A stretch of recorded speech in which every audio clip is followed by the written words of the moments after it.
ओम शांति। 5 जून 2020। बाबा के महावाक्य। मीठे बच्चे, तुम्हें अभी ज्ञान की दृष्टि मिली है, इसलिए तुम्हारा भटकना बंद हुआ। तुम शांतिधाम सुख धाम को याद करते हो। प्रश्न: देवताओं में कौन सी ताकत है और वह ताकत किस विशेषता के कारण है? उत्तर: देवताओं में सारे विश्व पर राज्य करने की ताकत है। वह ताकत विशेष एक मत की विशेषता के कारण है। वहाँ एक मत होने के कारण वजीर आदि रखने की दरकार नहीं। देवताओं ने संगम पर बाप से ऐसी श्रीमत ली हुई है जो 21 जन्म राज्य करते हैं। वहाँ एक राजा की एक दैवी फैमिली होती, दूसरी मत होती नहीं। गीत: नयनहीन को राह दिखाओ प्रभु। ओम शांति। बच्चों को नयन मिले हैं, पहले नयन नहीं थे। कौन से नयन? ज्ञान के नयन नहीं थे, अज्ञान के नयन तो थे। बच्चे जानते हैं ज्ञान सागर एक ही बाप है और कोई में यह रूहानी ज्ञान है नहीं। जिस ज्ञान से सद्गति हो, अर्थात शांति धाम सुख धाम जाना हो। अभी तुम बच्चों को दृष्टि मिली है कैसे सुखधाम बदलकर फिर माया का राज्य व दुखधाम बनता है। पुकारने लगते हैं कि नयनहीन को राह बताओ। भक्ति मार्ग के यज्ञ दान पुण्य आदि से कोई राह नहीं मिलती है शांतिधाम सुखधाम जाने की। हर एक को अपना पार्ट बजाना ही है। बाप कहते हैं मुझे भी पार्ट मिला हुआ है। भक्ति मार्ग में पुकारते हैं मुक्ति जीवन मुक्ति की राह बताओ। उसके लिए कितने यज्ञ तप दान पुण्य आदि करते हैं, कितना भटकते हैं। शांतिधाम सुखधाम में भटकना होता ही नहीं। यह भी तुम जानते हो, वो तो सिर्फ शास्त्रों की पढ़ाई और जिस्मानी पढ़ाई को ही जानते हैं। इस रूहानी बाप को तो बिल्कुल जानते ही नहीं। रूहानी बाप ज्ञान तब आकर देते हैं जबकि सर्व की सद्गति होती है। पुरानी दुनिया बदलनी होती है। मनुष्य से देवता बनते हैं, फिर सारी सृष्टि पर एक ही राज्य होता है देवी देवताओं का, जिसको ही स्वर्ग कहते हैं। यह भी भारतवासी जानते हैं आदि सनातन देवी देवता धर्म भारत में ही था। उस समय कोई और धर्म नहीं था। तुम बच्चों के लिए अभी है संगम युग, बाकी सब हैं कलयुग में। तुम पुरुषोत्तम संगम युग पर बैठे हो। जो जो बाप को याद करते हैं, बाप की श्रीमत पर चलते हैं, वह संगम युग पर हैं, बाकी कलयुग में हैं। अभी कोई सावरंटी किंगडम तो है नहीं। अनेक मतों से राज्य चलता है। सतयुग में तो एक महाराजा की ही मत चलती है, वजीर नहीं होते। इतनी ताकत रहती है। फिर जब पतित बनते हैं तो वजीर आदि रखते हैं, क्योंकि वह ताकत नहीं रहती। अभी तो है ही प्रजा का राज्य। सतयुग में एक मत होने से ताकत रहती है। अभी तुम वह ताकत ले रहे हो 21 जन्म इंडिपेंडेंट राजाई करते हो। अपनी ही दैवी फैमिली है। अभी यह है तुम्हारा ईश्वरीय परिवार। बाप कहते हैं, अपने को आत्मा समझ बाप की याद में रहते हो तो तुम ईश्वरीय परिवार के हो। अगर देह अभिमान में आकर भूल जाते हो तो आसुरी परिवार के हो। 1 सेकंड में ईश्वरीय संप्रदाय के और फिर 1 सेकंड में आसुरी संप्रदाय के बन जाते हो। अपने को आत्मा समझ बाप को याद करना कितना सहज है, परंतु बच्चों को मुश्किल लगता है। बाप कहते हैं, अपने को आत्मा समझ और बाप को याद करेंगे तो विकर्म विनाश होंगे। देह द्वारा कर्म तो करना ही है। देह बिगर तो तुम कर्म कर नहीं सकेंगे। कोशिश करनी है काम काज करते भी हम बाप को याद करें, परंतु यहाँ तो बिगर काम भी याद नहीं कर सकते हैं, भूल जाते हैं। यही मेहनत है। भक्ति में ऐसे कोई थोड़े ही कहा जाता है कि सारा दिन भक्ति करो। उसमें टाइम होता है सवेरे, शाम व रात को। फिर मंत्र आदि जो मिलते हैं वह बुद्धि में रहते हैं। अनेकानेक शास्त्र हैं, वह भक्ति मार्ग में पढ़ते हैं।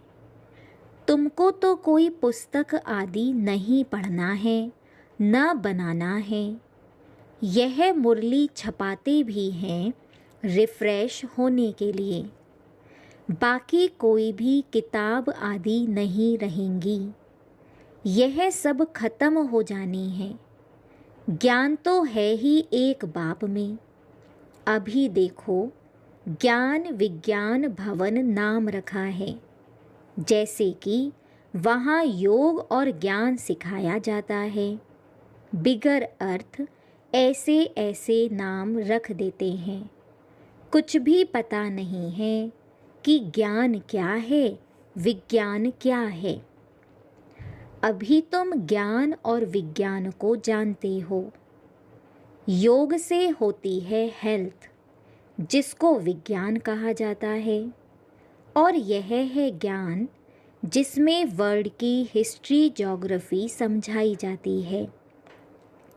वर्ल्ड की हिस्ट्री ज्योग्राफी कैसे रिपीट होती है वह जानना है, परंतु वह पढ़ाई है हद की।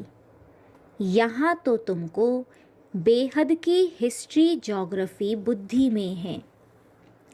हम कैसे राज्य लेते हैं, कितना समय और कब राज्य करते थे, कैसे राजधानी मिली थी, यह बातें और कोई की बुद्धि में नहीं आती। बाप ही नॉलेजफुल है। यह सृष्टि का चक्र कैसे फिरता है बाप ही समझाते हैं। बने बनाए ड्रामा को ना जानने कारण मनुष्य कह देते हैं फलाना निर्वाण गया या ज्योति ज्योत समाया। तुम जानते हो सभी मनुष्य मात्र इस सृष्टि चक्र में आते हैं, इनसे कोई एक भी छूट नहीं सकता। बाप समझाते हैं मनुष्य की आत्मा एक शरीर छोड़ दूसरा लेती है। कितना बड़ा ड्रामा है।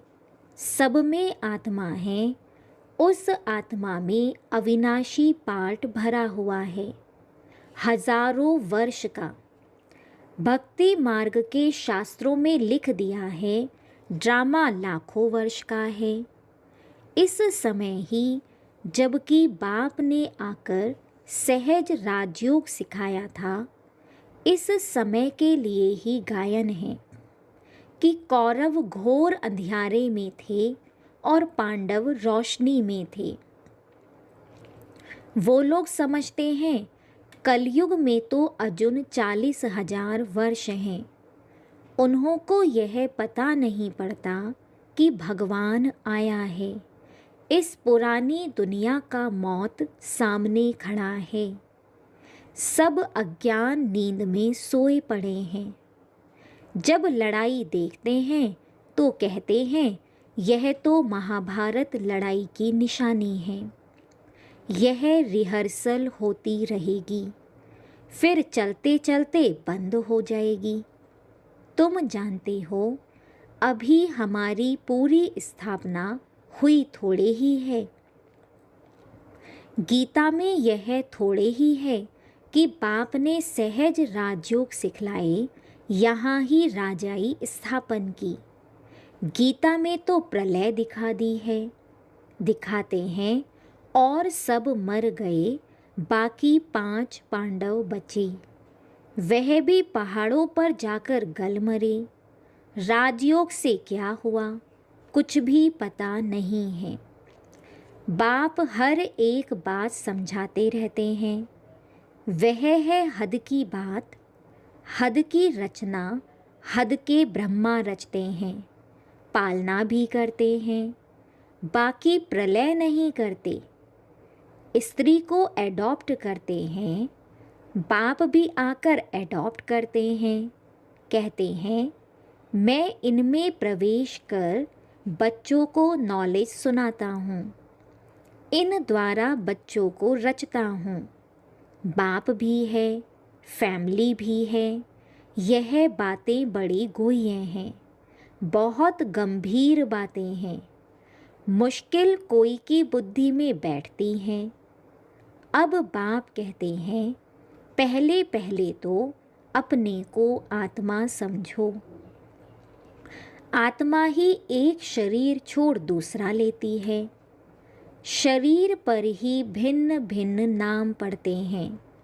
नाम रूप फीचर्स सब भिन्न भिन्न हैं। एक के फीचर्स दूसरे से ना मिलें। हर एक आत्मा के जन्म जन्मांतर के अपने फीचर्स हैं। अपनी एक्ट ड्रामा में नूंधी हुई है, इसलिए इनको बना बनाया ड्रामा कहा जाता है।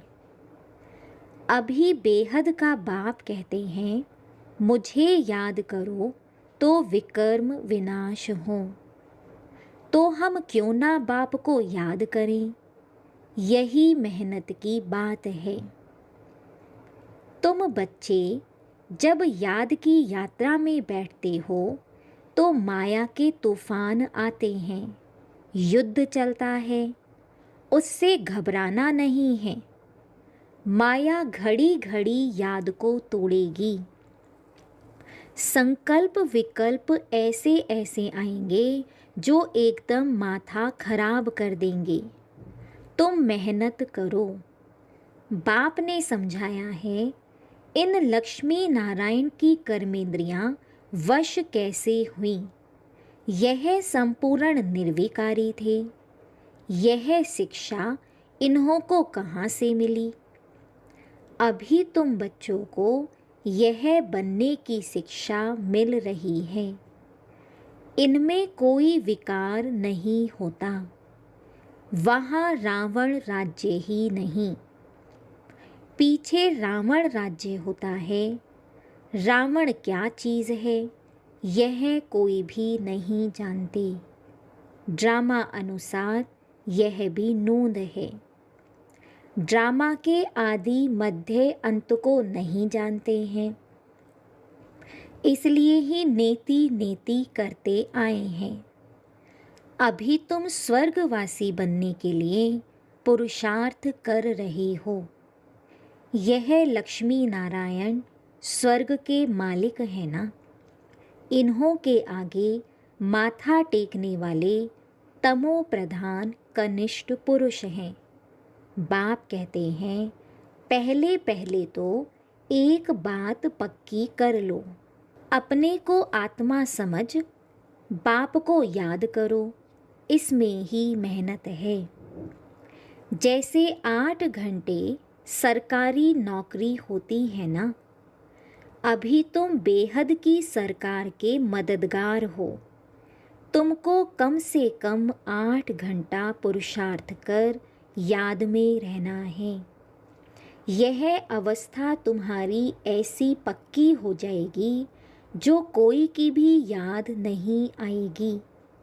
बाप की याद में ही शरीर छोड़ेंगे, फिर वही विजय माला के दाने बनेंगे। एक राजा की प्रजा कितनी ढेर होती है, यहाँ भी प्रजा बननी है। तुम विजय माला के दाने पूजने लायक बनेंगे। 16,108 की माला भी होती है, एक बड़े बॉक्स में पड़ी रहती है। 8 की माला है, 108 की भी है। अंत में फिर 16,108 की भी बनती है। तुम बच्चों ने ही बाप से राजयोग सीख सारे विश्व को स्वर्ग बनाया है, इसलिए तुमको पूजा जाता है। तुम ही पूज्य थे, फिर पुजारी बने हो। यह दादा कहते हैं, हमने खुद माला फेरी है।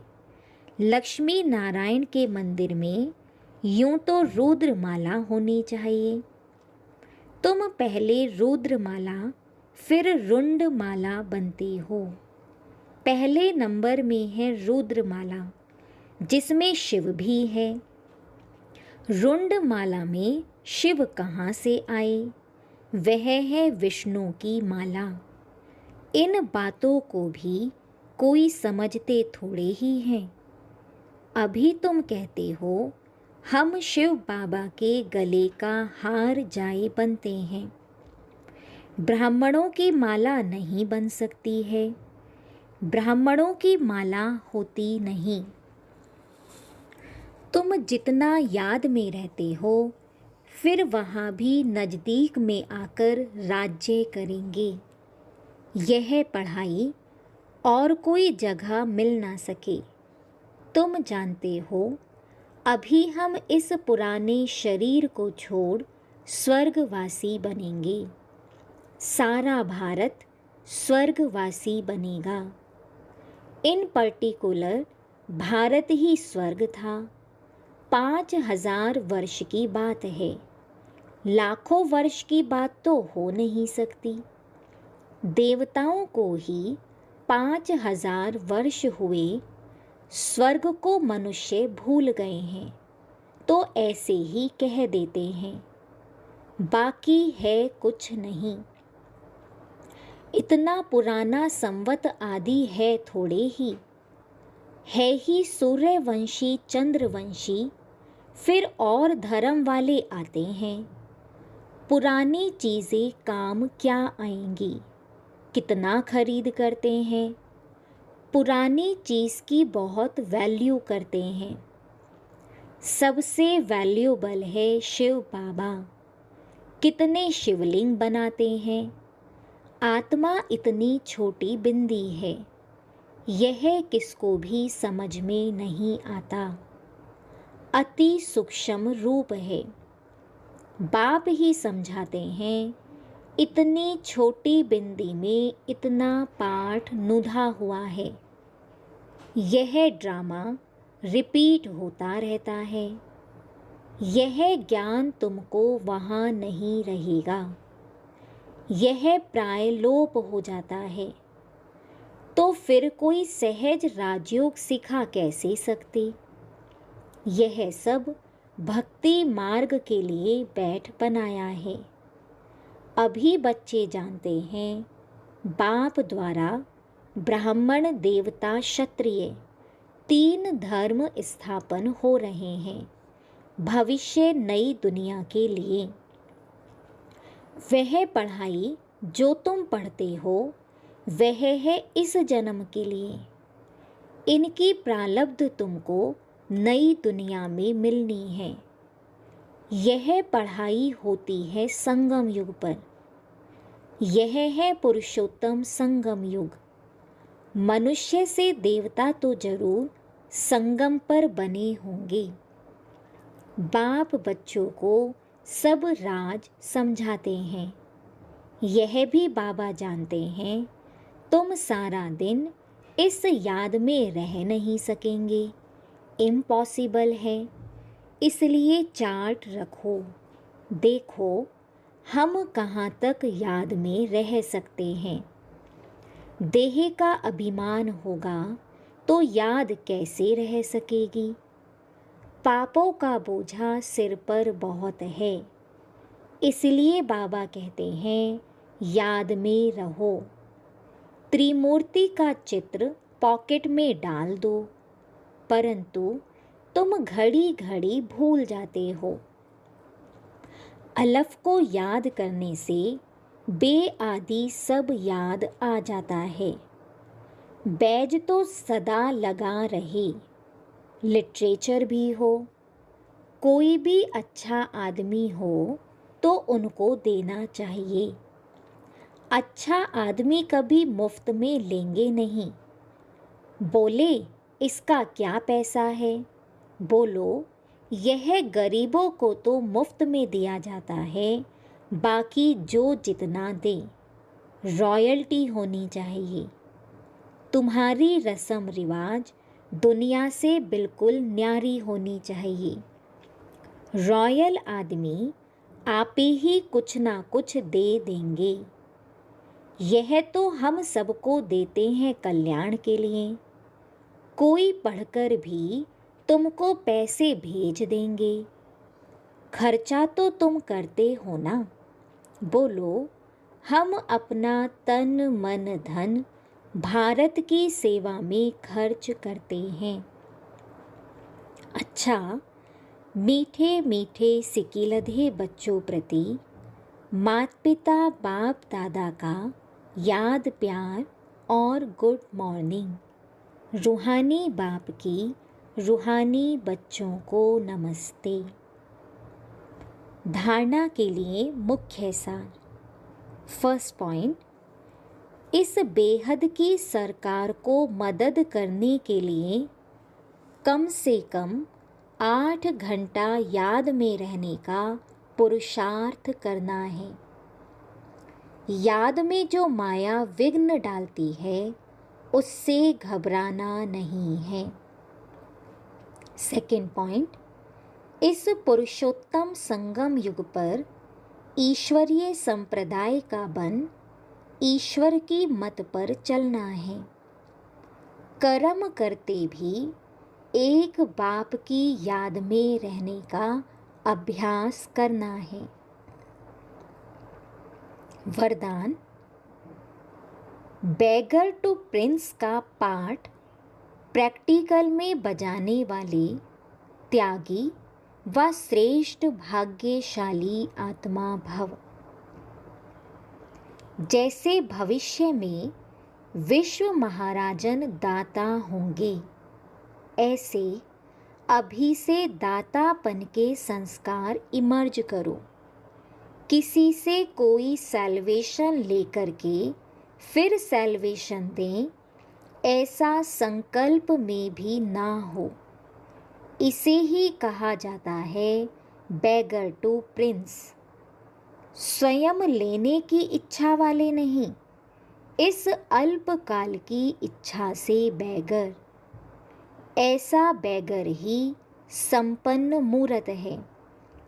जो अभी बेगर टू प्रिंस का पार्ट प्रैक्टिकल में बजाते हैं, उन्हें कहा जाता है सदा त्यागी व श्रेष्ठ भाग्यशाली। त्याग से सदा काल का भाग्य स्वतः बन जाता है। स्लोगन, सदा हर्षित रहने के लिए साक्षीपन की सीट पर दृष्टा बनकर हर खेल देखो। ओम शांति।